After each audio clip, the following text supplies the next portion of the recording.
Okay, so I was just saying that there are many ways to adjust the size of the text, and one is through the control panel, which is available up top and it's always there. So whenever you pick a tool, it adjusts. The control panel adjusts to whatever tool you're using, and it's very convenient.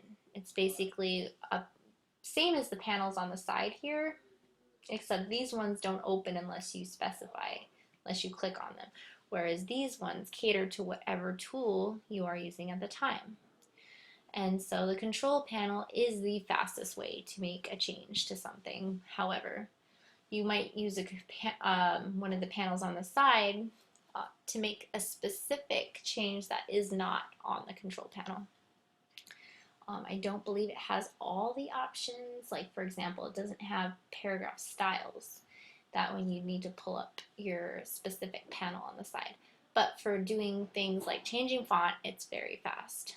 And changing the size as well. But what's even faster than going up to the control panel and adjusting the size like so is to use your controls, your keyboard shortcuts.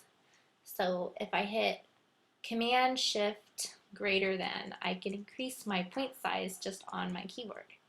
And then I can also decrease it with Command Shift less than, the less than symbol. And I found this very useful. Before reading the textbook, I didn't use controls or shortcuts to increase or decrease my font size. I always went up to the control panel and did that, but this is a lot faster. Also, to make your font bold, I think it was Command Shift B. Yeah, Command Shift B or Control Shift B on a PC. So whenever I say Command, it's for a Mac. When I say Control, it's for a PC. And all those shortcuts are listed. They're pretty graphed out in the book and then in your handout too as well. Oh yes, and there's Command Shift I for italic. Let me make this bigger. I want to show you something else.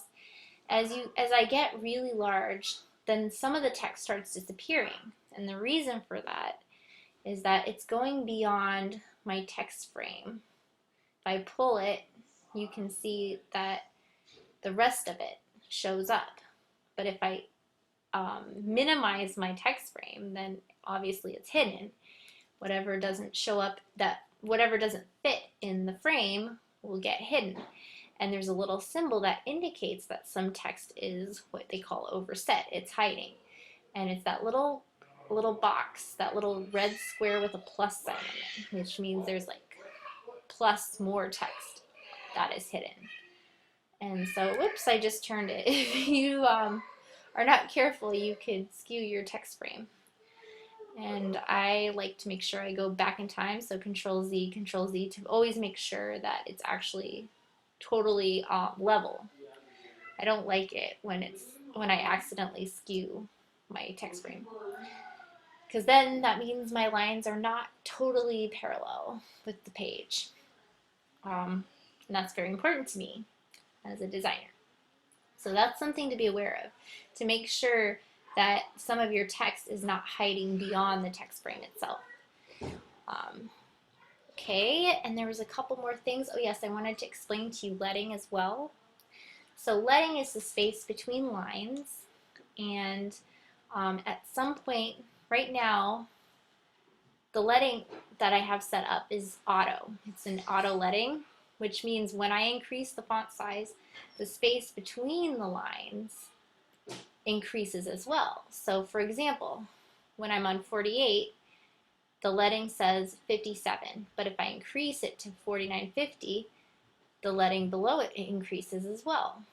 And it increases by a specific ratio, and that is whatever the leading size is times 120. So for example, just to make it simple, if I input 10-point font size, and oh, okay, now it's not on auto anymore because it's at 62-point leading. So I have to reset it to auto. Okay, and now it popped it into 10-point font times 120 is 12-point leading. So I hope that makes sense. There's a formula to the auto. But in many cases, you're going